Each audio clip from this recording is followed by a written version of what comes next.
안녕하세요. 오늘은 좀 특별하고 흥미로운 이야기를 해볼까 합니다. 한국에서 시작된 하나의 사회운동이 있는데요.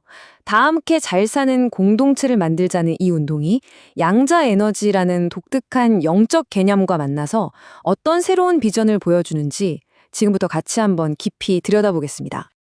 자, 그럼 오늘 우리가 어떤 순서로 이 이야기를 풀어갈지 한번 볼까요? 먼저 사회부모라는 구체적인 사회적 제안에서 출발해서요. 그 뒤에 숨어있는 철학적 배경, 바로 우리 영혼은 양자 에너지다라는 개념을 살펴볼 겁니다. 그리고 이 둘의 관계를 이해하는 데 아주 중요한 영적 집착이라는 문제점을 짚어보고 마지막으로 이 모든 걸 종합해서 인류를 위한 어떤 큰 그림을 그리고 있는지 알아보겠습니다. 자, 그럼 첫 번째 이야기부터 시작해 볼까요? 이 가르침의 실제적인 활동 계획의 중심에 있는 사회부모라는 조직에 대해서 먼저 알아보겠습니다. 그럼 도대체 사회부모가 뭘까요? 핵심 개념은 아주 간단합니다. 우리가 보통 내 가족, 내 자식만 챙기잖아요. 거기서 한 걸음 더 나아가서 우리 사회 전체의 구성원들을 내 가족처럼 여기고 함께 돌보는 더 넓은 책임감을 갖자는 거죠. 일종의 전국적인 그리고 최종적으로는 세계적인 공동체 운동이라고 보시면 됩니다. 참여 방식도 꽤 구체적으로 제시되어 있어요. 이게 그냥 이름만 올려놓고 혜택을 바라는 그런 모임이 아니고요. 매달 회비를 내고 함께 공부하고 또 사회에 직접 기여하는 아주 적극적인 참여를 강조합니다. 그러니까 자신의 시간과 노력을 들여서 공동체에 기여하는 과정 속에서 진짜 내 삶의 목적을 찾아보자는 거죠. 이 문장에 이 운동의 핵심 철학이 담겨 있는 것 같아요. 나의 개인 재산이 우리의 공동 재산이 될 것이다. 개인의 부와 성공을 넘어서 우리 모두가 함께 잘 사는 시대를 만들자는 건데요. 궁극적으로는 경제적인 자원까지도 공동으로 관리하고 나누자는 어떻게 보면 상당히 급진적인 생각이라고 할 수 있죠. 그런데 여기서 궁금증이 생깁니다. 이게 그냥 좋은 취지의 사회운동이나 동호회 같은 걸까요? 아니거든요. 훨씬 더 깊은 철학이 이 운동을 이끌고 있다고 이야기합니다. 그렇다면 이 거대한 사회운동을 움직이는 근본적인 힘, 그 영적인 엔진은 대체 뭘까요? 자, 이제 그 영적인 엔진이 뭔지 들여다볼 차례입니다. 그 해답은 바로 양자 에너지라는 개념에 대한 아주 독특한 해석에 있다고 하는데요. 한번 살펴보시죠. 여기서는요, 에너지를 크게 두 종류로 나눠서 봅니다. 하나는 눈에 보이는 물리적인 세계를 구성하는 물질 에너지고요. 다른 하나가 바로 눈에 보이지 않는 우리의 영혼, 정신, 그리고 생각의 본질을 이루는 비물질 에너지입니다.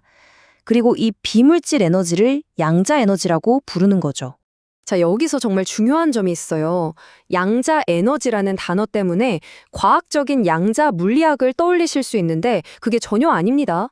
여기서 말하는 양자 에너지는 과학 용어가 아니라 우리의 영혼과 정신 같은 비물질적인 존재의 근원을 설명하기 위한 영적인 개념이라는 걸 꼭 기억해 두셔야 합니다. 그럼 이 양자 에너지가 우리랑 무슨 상관이냐? 바로 우리의 생각 자체가 이 양자 에너지의 한 형태라는 겁니다. 그래서 생각이란 게 그냥 뇌에서 일어나는 전기 신호가 아니라 우리 몸이라는 물질 위에 파동처럼 중첩되어서, 즉 겹쳐져서 영향을 주고받는 독립적인 에너지라는 거죠. 아니, 우리 영혼이 이렇게 대단한 에너지라면 도대체 뭐가 문제라는 걸까요? 이 가르침에 따르면요, 문제는 딱 하나입니다. 바로 집착이죠. 이 집착이 어떻게 에너지를 가두는지 한번 보겠습니다. 이 슬라이드를 보면 영혼의 두 가지 상태가 명확하게 보입니다. 한쪽은 해방된 영혼인데요. 이 영혼의 에너지는 자유롭게 흐르면서 시공간을 초월해서 움직일 수 있습니다. 반면에 다른 한쪽, 집착에 묶인 영혼은 에너지가 한 군데 꽁꽁 뭉쳐서 옴짝달싹 못하는 상태가 된다는 거죠. 이걸 집착 에너지에 갇혔다고 표현합니다. 여기서 정말 어떻게 보면 좀 충격적일 수 있는 예시가 나옵니다. 우리가 예수나 석가모니 혹은 조상님들께 간절히 기도하고 매달리잖아요. 그런데 그 마음이 만약 집착에 기반한 거라면 그 에너지가 오히려 우리가 존경하는 그 위대한 존재들의 발목을 잡는 촉새가 된다는 거예요.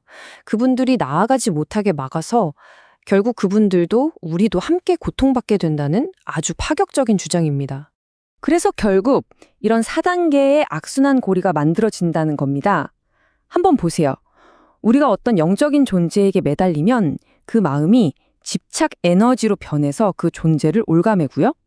갇힌 그 존재는 더 이상 진화하지 못하고 정체되면서 결국엔 매달린 나 자신과 갇혀버린 그 영혼 모두가 함께 고통받게 된다는 논리입니다. 자, 그럼 이쯤에서 다시 맨 처음 이야기로 돌아가 보죠. 이 심각한 영적 집착의 문제를 이해하는 것이 어떻게 우리가 처음에 봤던 그 사회보모 운동으로 이어지는 걸까요? 그 연결고리가 이제 드러납니다. 해결책은 아주 명쾌합니다. 매달리는 것을 멈추고 직접 기여하기 시작하라는 거죠. 더 이상 위대한 존재들한테 복을 달라고 빌지 말고 그분들이 진정으로 하려고 했던 일, 즉, 이 세상을 더 좋은 곳으로 만드는 일에 우리가 직접 나서자는 겁니다. 바로 우리의 이런 이타적인 행동이 그들을 묶고 있던 집착의 에너지를 풀어주는 열쇠가 된다는 거예요. 그러니까 사회부모라는 조직은 단순한 봉사단체가 아닌 겁니다. 이런 원리를 공부해서 이해하고 또 사회에 직접 기여하는 행동을 통해 나 자신과 다른 영혼들까지 모두 해방시키는 거죠. 한마디로 인간과 영혼이 함께 진화하기 위한 뭐랄까 하나의 거대한 훈련장처럼 제시되는 겁니다. 그리고 이 말이 이 모든 걸 하나로 딱 꿰뚫는 핵심입니다. 사회에 기여하는 것이 그냥 착한 일을 하는 걸 넘어서 내 영혼과 내가 집착했던 다른 영혼들까지 자유롭게 하는 가장 근본적인 수행이자 실천이라는 거죠. 이게 바로 미래를 만드는 방법이라고 이야기하고 있습니다. 결국 오늘 우리가 살펴본 이야기는 사회운동이라는 아주 현실적인 틀과 영혼이라는 형이상학적인 믿음이 정말 독특하게 결합된 형태라고 볼 수 있겠습니다.